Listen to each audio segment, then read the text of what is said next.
시간 말씀을 위하여 함께 기도하시겠습니다.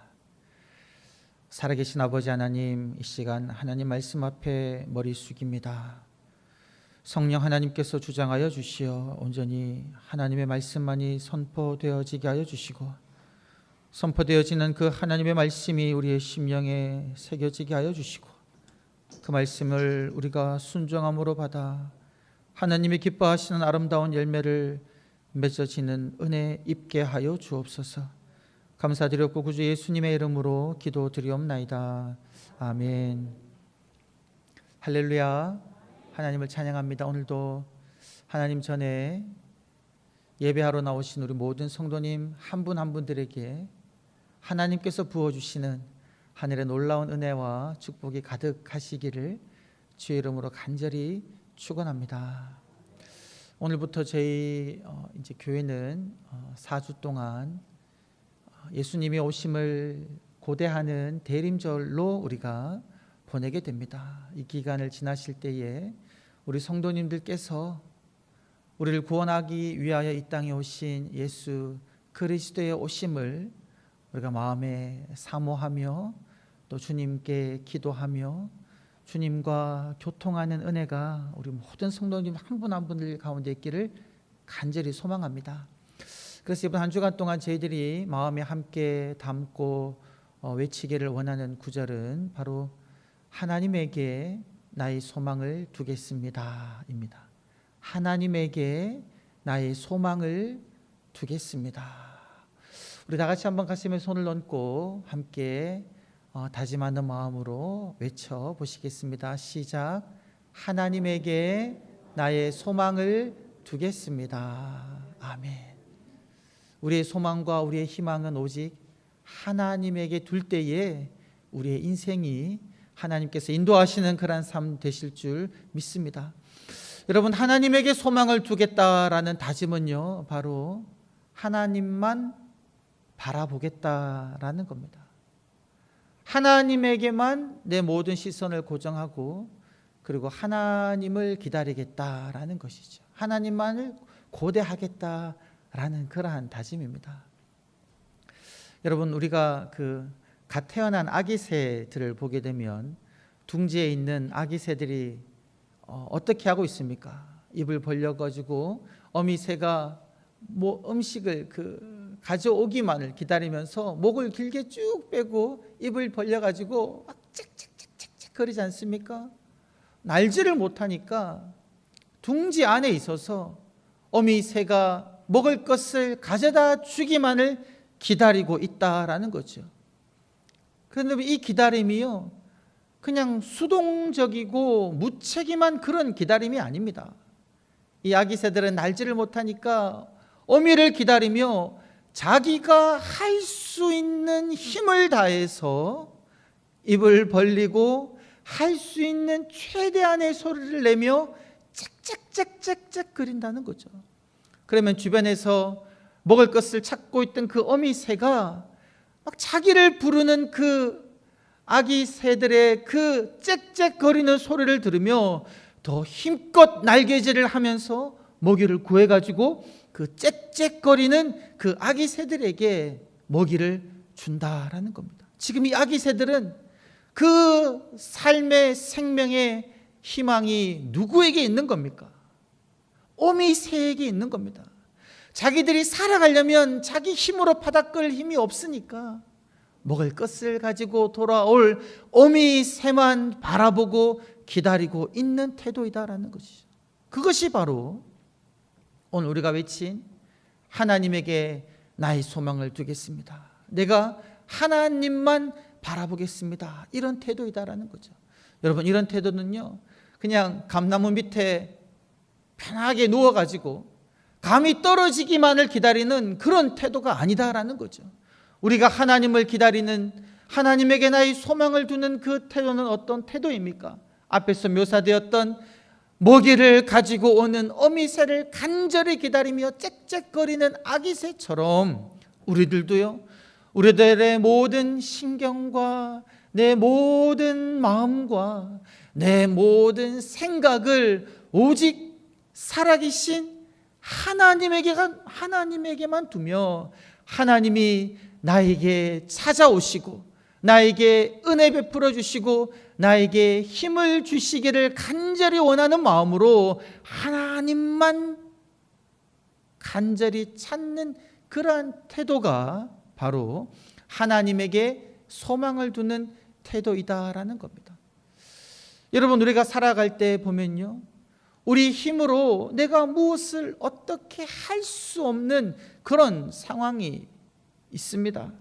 내 힘으로는 아무것도 어떻게 할 수 없는 그런 상황.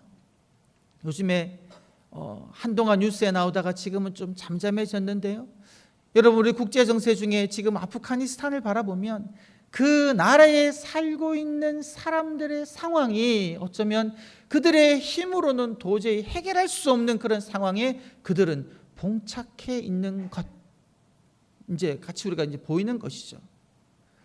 탈레반이 재집권하면서 그들은 여성들도 교육을 잘 받고 일을 하다가 그런 일자리고 그리고 교육하는 기회를 다 날려버렸습니다. 그리고 이제 봉쇄가 되니까 경제적으로도 도움 받지도 못하고 원조를 받지 못하는 거죠. 그래서 최근에 제가 이제 뉴스를 읽어보니까 너무나 안타까운 기사들이 실렸더라고요. 먹을 것이 없으니까 아버지가 자기 딸들을 돈 많은 나이든 사람에게 시집 보낸다는 거죠. 팔아버리는 겁니다. 그렇게 할 수밖에 없는 그 아버지의 마음이 말로 표현할 수가 없죠. 근데 그 상황이 지금 이 아프가니스탄인들이 처해 있는 상황이다라는 겁니다. 여러분, 그들에게는 어디에서 희망이 오겠습니까? 그들이 무엇을 바라볼 수 있겠습니까? 국내적으로는 그 어려운 상황을 헤쳐나갈 수 없으니 그들은요, 지금 국제사회의 도움만을 바라보면서 도움을 요청하고 있는 그런 상황에 처해 있다는 것이죠. 우리의 동포인 북한 땅도 그러하지 않습니까? 3대에 걸쳐가지고 억압 통치를 받고 있으니 그들 또한 살아갈 길이 막막해서 많은 사람들이 탈북하고요, 어서 그 나라가 그 통치자들이 사라지고 나라가 통일되기만을 그들 또한 기다리고 있다는, 밖으로부터의 도움을 기다리고 있는 상황에 처해 있다는 겁니다. 이러한 상황이 바로 내 힘으로는 도저히 어찌할 수 없어서 오직 위로부터의 은혜 혹은 밖으로부터의 도움을 구하는 그런 상황이다라는 겁니다. 오늘 이 시편 말씀을 지은 이 시편 저자의 상황은 또 어떤 상황이었습니까? 말씀에는 명확하게 나와 있지 않지만요, 이 지금 시편 저자도 나라를 잃어버린 상황입니다. 나라가 멸망하고 난 다음에 바벨론으로 포로되어 가서 그 땅 가운데서 살고 있는 상황이죠.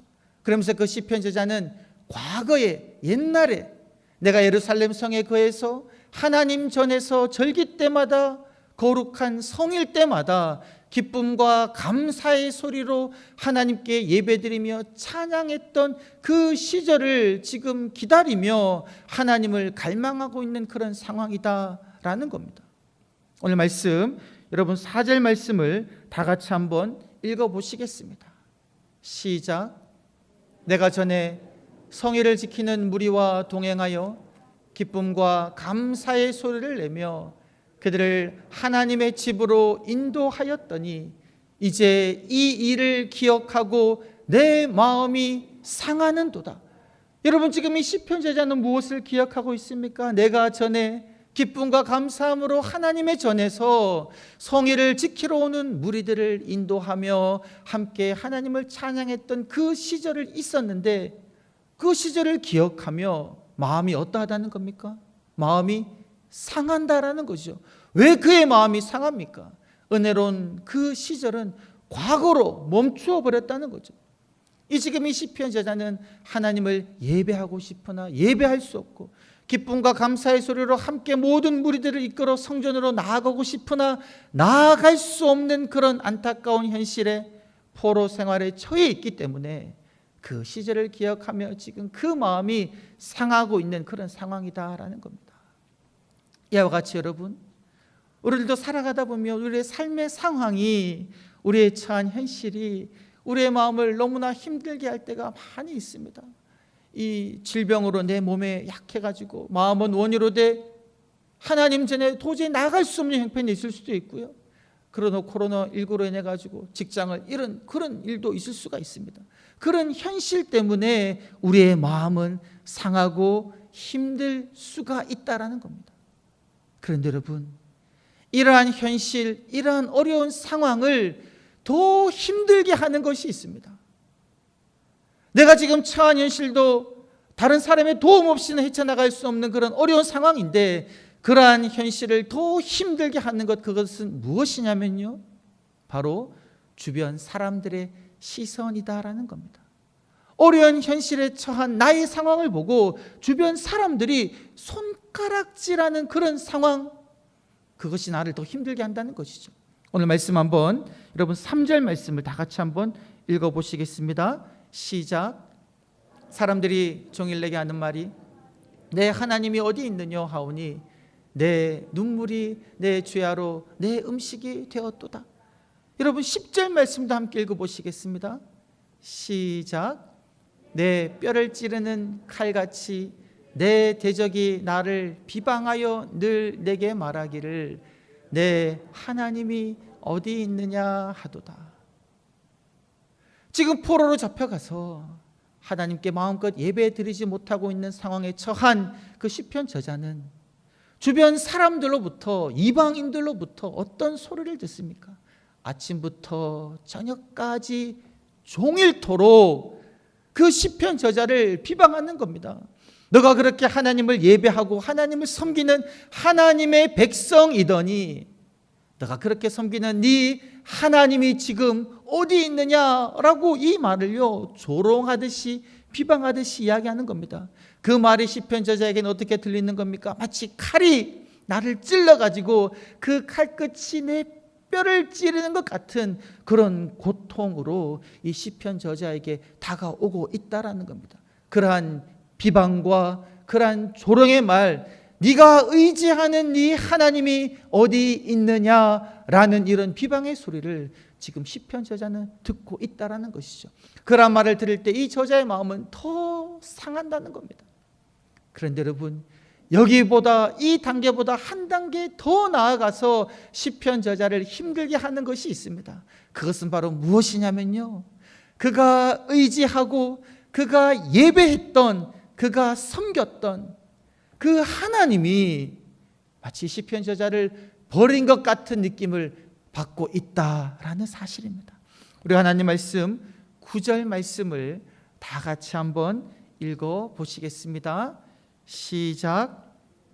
내 반석이신 하나님께 말하기를 어찌하여 나를 잊으셨나이까? 내가 어찌하여 원수의 압제로 말미암아 슬프게 다니나이까 하리로다.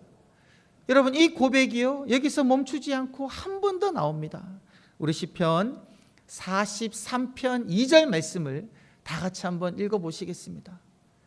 주는 나의 힘이 되신 하나님이시거늘 어찌하여 나를 버리셨나이까? 내가 어찌하여 원수의 억압으로 말미암아 슬프게 다니나이까? 이 지금 시편 저자가 무엇이라고 고백하고 있습니까? 여러분, 우리가 즐겨 암송하고 찬양으로 나와 있는 시편 18편을 보면 우리가 하나님을 무엇이라고, 누구라고 고백합니까? 여호와는 나의 반석이시요 나의 힘이시요 나의 피할 바위시요 나의 요새시요, 이렇게 고백하지 않습니까? 이 시편 저자도 그렇게 고백했거든요. 하나님이 나의 반석이시요 나의 힘이십니다, 이렇게 고백을 해왔었는데, 나의 반석이고 나의 힘이 되신 여호와께서 어찌하여 나를 버리셨나이까? 이렇게 지금 하나님께 묻고 있다는 겁니다. 이것이 바로 지금 시편 저자가 마음속에 경험하고 있는 하나님 경험이다라는 거죠. 분명히 하나님께서는 나의 도움이 되시고 나의 힘이 되셔서 이 어려운 상황 속에서 나를 건져주셔야 하는데, 하나님께서는 건져주시지 아니하시고 나를 잊어버리고 나를 버리셔서 나로 하여금 지금 원수의 압제와 억압 속에서, 그 원수의 폭정 속에서 슬퍼하며 눈물을 흘리는 이런 상황을 지금 맞이하고 있음에, 이 시편 제자는 하나님께 탄식의 기도를 드리고 있다라는 겁니다. 이러한 여러분 아픔의 3중 세트, 현실도 헤쳐나갈 수 없는 어려운 현실, 주변에 있는 믿지 않은 이방인들도 나를 조롱하는 상황, 그리고 내가 의지하는 나의 힘이 되신 하나님마저도 나를 버리시고 잊어버리신 것과 같은 그런 상황 속에 지금 시편 제자는 놓여 있다라는 겁니다. 여러분 성경 속에서 보게 되면 누가 바로 이러한 삶의 상황 속에 있었습니까? 바로 욥이 그러한 상황 속에 있지 않았습니까? 하나님을 경외하며 순전하며 온전하여 악에서 떠난 자라는 그러한 평가를 받았던 욥이었는데, 하나님께서 복을 주셔서 아주 재산도 많고 가축도 많고 자녀들도 10명이나 되는 풍족한 평안한 삶을 누리고 있었는데, 이러한 욥에게 무엇이 닥칩니까? 갑작스럽게 예상하지 못했던 재난과 고난이 임하지 않습니까? 그 많던 가축과 재산들은 일거에 다 도둑 맞아 가버리고, 그리고 자기의 사랑하는 자녀들도 다 한꺼번에 그냥 몰살당하는 그런, 여러분 참 설명할 수 없는, 이해할 수 없는 그런 일을 경험하고, 자신의 건강도 잃어버리는 그런 안타까운 현실, 자기 힘으로 도저히 헤쳐나갈 수 없는 그런 상황 속에 욥이 봉착하지 않습니까? 근데 그러한 것으로 끝이 나지 않습니다. 자기를 위로하러 왔던 그 자기 친한 친구들도 자기를 함께 아파하며 고통하며 침묵 속에 위로했던 그들이 욥과 대화하면서 처음에는 아주 간접적으로, 욥아 잘 생각해봐, 이 많은 어려움이 내게 임한 것은 하나님이 내게 무언가 말씀하려는 게 있을 것 같아. 그렇게 말하다가 혹시 너 잘못한 거 없어?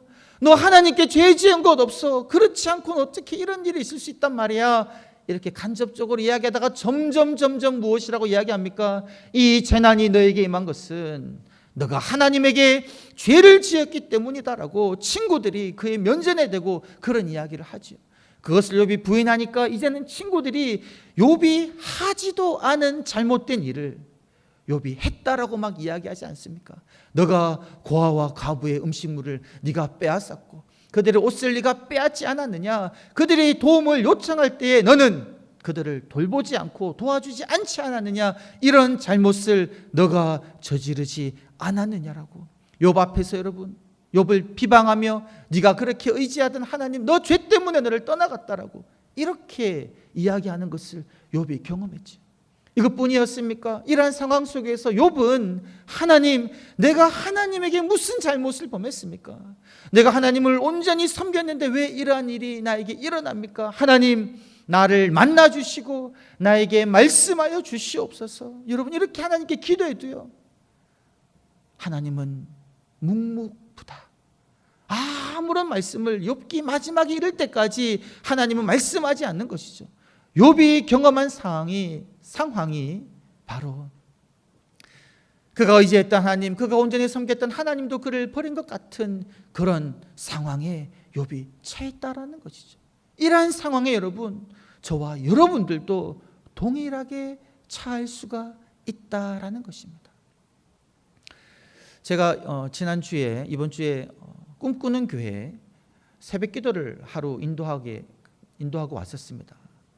50주년 기념 특별 새벽 기도회여서 그 중에 하루를 이제 참석하고 설교를 하고 왔는데요. 그 설교를 준비하면서 제가 그 교회 50주년 역사를 한번 쭉 살펴보았습니다. 쭉 살펴보니까요, 제가 알지 못했던 그 역사가 꿈꾸는 교회에 있더라고요. 여러분 2009년도에 지금 현재 담임 목사님이 오시기 바로 전 담임 목사님이 한 교회를 아주 부흥시키셨는데, 그 담임 목사님과 교육부 목사님 부부와 그리고 청년 목사님이 그 필리핀에 대안학교를 세우기 위하여 현지를 탐방하는 중에 여러분 교통사고로 한꺼번에 하나님 돌아가시는 그런 일을 그 교회가 당했더라고요. 그 일이 그 교회에 얼마나 큰 충격적이었을까 가늠이 되지 않더라고요. 정말 교회를 위하여 열심히 헌신하고 교회를 부흥시켰고요. 선교지 탐방하며 준비하기 위하여 목사님 3분이 함께 그곳에 갔는데 그곳에서 교통사고를 당해가지고 그만 한꺼번에 하나님 나라로 가는 그 일을 당했다라는 거죠. 여러분, 이 일을 우리가 무엇으로 설명할 수 있겠습니까? 그 일이 당했을 때 제가 뉴스들을 살펴보지는 못했지만요, 아마 주변 사람들도 수근수근 거리지 않았겠습니까? 비슷한 일이 2007년도에 분당 샘물교회도 일어났었죠. 여러분들도 기억하실 것 같은데, 여러분, 분당 샘물교회가 그 아프가니스탄에 선교팀을 보냈지 않습니까? 근데 그 선교팀이 아프가니스탄에 옥류되고 납치되어 가지고 오랫동안 있는 기간 동안 그 인솔자였던 목사님과 청년 1명이 그만 죽임을 당하는 그런 일이 그 분당 샘물교회도 일어났었죠. 여러분, 그때 사건 기억하십니까? 제 기억으로는요, 그때요 막 언론이 분당 샘물교회를 엄청 비방했었습니다. 왜 정부에서 가지 말라고 하는 곳에 가가지고 그 일을 당하느냐, 그리고 뭐 피납되고 납치된 거를 우리가 이렇게 해결하려면 이렇게 돈을 내야 된다 그러면 막 사람들이, 네티즌들이 그렇게 욕을 했다고요. 세금을 낭비하지 마라, 그런 비난을 그 교회가 들었습니다. 근데 그때 여러분, 교회 안에서도 하나님을 믿는 사람들 중에서도 그들의 아픔을 공감하고 위로하기보다는 어쩌면 이 말씀에 있는 것처럼 네가 믿는 그 하나님이 어디 있느냐 말하는 것처럼요, 왜 그렇게 무리한 선교를 해가지고 그러한 일을 당했느냐라고 비방하기도 했다라는 겁니다. 그때 그 교인들이 함께 막 그 상황 속에서 해결하기 위하여 그 교인들이 함께 합심하여 하나님께 기도할 때, 여러분, 금방 풀려나지 않는 상황 속에서, 그리고 그들을 인수했던 목사님과 그 청년 1명이 죽임을 당하는 그 상황 속에서 그들이 무엇을 느꼈겠습니까? 우리의 힘이 되시고 우리의 반석이 되신 하나님께서 마치 우리들을 버리고 잊어버린 것 같은 그런 마음을 그들은 느낄 수 있었을 것이다 라는 겁니다. 이러한 일이 우리 주변에 일어나는데, 여러분, 이때 우리들이 무엇을 해야 하느냐라는 겁니다. 이러한 상황 속에서 여러분, 가장 심각한 것은 무엇이냐면요, 상황 자체가 심각한 것이 아니라, 우리를 비방하는 원수의 비방 소리가 심각한 것이 아니라, 침묵하시는 하나님이 심각한 것이 아니라, 정말 심각하고 문제가 되는 것은 무엇이냐면요, 그러한 상황을 경험하고 있는 우리의 마음이, 우리의 심령이 낙심하고 무너지는 것, 그것이 가장 큰 문제이다라는 겁니다. 아무리 어려운 상황이라도 마음이 낙심하지 아니하면 어떻게든 헤쳐나갈 수 있는데, 여러분, 이렇게 삼중적으로 공격이 올 때 우리의 심령이 낙심되고 절망 속에 빠져버리는 것, 그것이 가장 위험한 상황이다라는 것이죠. 그래서 오늘 말씀 보게 되면 하나님께서는 무엇이라고 명령하십니까? 하나님께서는요, 우리 각자가 낙심할 수 있는 우리 영혼들에게 명령할 것을 이야기하고 있습니다. 우리 다 같이 말씀 5절 말씀을 함께 읽어 보시겠습니다. 시작. 내 영혼아, 내가 어찌하여 낙심하며 어찌하여 내 속에서 불안해하는가? 너는 하나님께 소망을 두라. 그가 나타나 도우심으로 말미암아 내가 여전히 찬송하리로다. 여러분, 이 말씀이 얼마나 중요하냐면요, 한 번으로 끝나지 않습니다. 우리 11절 말씀을 또 한번 읽어보시겠습니다. 시작. 내 영혼아, 내가 어찌하여 낙심하며 어찌하여 내 속에서 불안해하는가? 너는 하나님께 소망을 두라. 나는 그가 나타나 도우심으로 말미암아 내 하나님을 여전히 찬송하리로다. 한 번 더 나오는데, 여러분, 43편 5절 말씀을 다 같이 한번 읽어보시겠습니다. 시작. 내 영혼아, 내가 어찌하여 낙심하며 어찌하여 내 속에서 불안해하는가? 너는 하나님께 소망을 두라. 그가 나타나 도우심으로 말미암아 내 하나님을 여전히 찬송하리로다. 아멘. 낙심하고 있는, 불안해하고 있는 우리 영혼들에게 명령하라는 겁니다. 내 영혼아, 내가 어찌하여 낙심하며 불안해하는가? 네가 왜 낙심하느냐? 네가 왜 불안해하느냐? 이 말은요, 불안해하지 말라는 겁니다. 낙심하지 말라는 겁니다. 낙심하지 말고 불안해하지 말고 너는 하나님께 내 소망을 두라. 너의 소망을 여호와 하나님에게 두라. 하나님만을 바라보라. 하나님만을 기다리라는 겁니다. 침묵하시는 것 같고, 나를 버리신 것 같고, 나를 잊은 것 같은 상황 속에서도 하나님께 소망을 두라라고 명령하는데요. 왜냐하면 그 읽은 5절, 11절, 43편 5절 말씀을 보게 되면 하나님께서는 너를 버린 것 같고 잊은 것 같지만 여전히 나타나 도우신다라는 겁니다. 하나님께서는 여전히 나타나셔서 도우신다는 거죠. 그러니 그 하나님을 바라보며 하나님에게 소망을 두라라는 겁니다. 여러분, 이스라엘 백성들은요, 예수님이 오시기 전까지 깜깜한 칠흑 같은 암흑한 상황을 보냈습니다. 페르시아의 지배를 받아서 다시금 고국 땅으로 돌아왔지만요, 그들은 여전히 페르시아의 지배 아래에 있었고, 그리고 그 이후에는 그리스, 그리고 그 이후에는 로마의 지배를 받고 있었습니다. 그 오래된 외국의 지배 아래에 그들은요, 경제적으로 너무나 어려웠고요, 종교적으로도 그들이 원하는 만큼 하나님을 온전히 예배할 수 없는 그런 상황이었습니다. 하나님이 그들을 버린 것 같은, 하나님의 말씀도 더 이상 들려지지 않는 그런 암흑과도 같은 상황이 400~500년 넘게 흘러가고 있었는데, 여러분, 그러한 순간에도요, 하나님께서 택한 이스라엘 백성들을 버리지 아니하시고 마침내 오셔서 그들을 구원할 메시아를 하나님께서는 준비하고 계셨고, 그 메시아를 하나님께서는 마침내 보내주셔서 그들의 백성을 죄에서 구원하시는 일을 하나님께서는 하셨다라는 겁니다.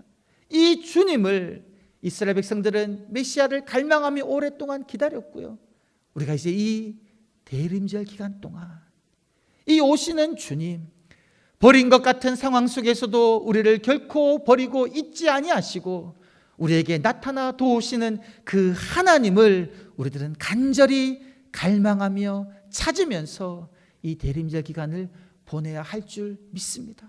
오늘 말씀을 보게 되면요, 사슴이 시냇물을 찾기에 갈급함같이 내 영혼이 주를 찾기에 갈급하나이다. 살아계신 하나님을 내가 만나 배웁기를 내가 갈망하나이다. 내가 어느 때에 주께 나아가 주를 배우리까. 이러한 기도를 시편 저자가 하고 있는데, 이러한 기도를, 이러한 갈망함을 우리 모든 성도님 한 분 한 분들이 중심 가운데 가지시기를 간절히 축원합니다. 그냥 아무런 생각 없이 교회에 나와 예배하고 기도하는 그런 삶이 아니라, 살아계신 하나님을 내가 만나야지만이, 하나님을 내가 배워야지만이 내가 살아갈 수 있다는 그런 간절한 마음으로 하나님을 바라보시며 하나님을 찾으셔서 마침내 하나님께서 나타나셔서 우리의 마음을 위로하시고 힘주시는 그러한 은혜 경험하시는 저와 여러분이 되시기를 주의 이름으로 간절히 축원합니다. 아버지 하나님, 너무나도 어려운 현실 속에 믿지 않는 이들의, 심지어 함께 신앙생활하는 이들의 비방 속에 하나님마저 침묵하고 있는 그런 현실 속에 우리의 마음이 무너지지 아니하게 하여 주시고, 그러한 상황 속에서도 결코 우리를 버리지 아니하시고 잊지 아니하시는 마침내 나타나 나를 도우실 하나님을 갈망하며 바라보며 하나님께만 소망을 두는 삶 살게 하여 주시옵소서. 그래야 마침내 주님 오셨을 때에 온 마음 다해 하나님을 찬양하는 은혜 누리게 하여 주옵소서. 감사드렸고 구주 예수님의 이름으로 기도드리옵나이다. 아멘.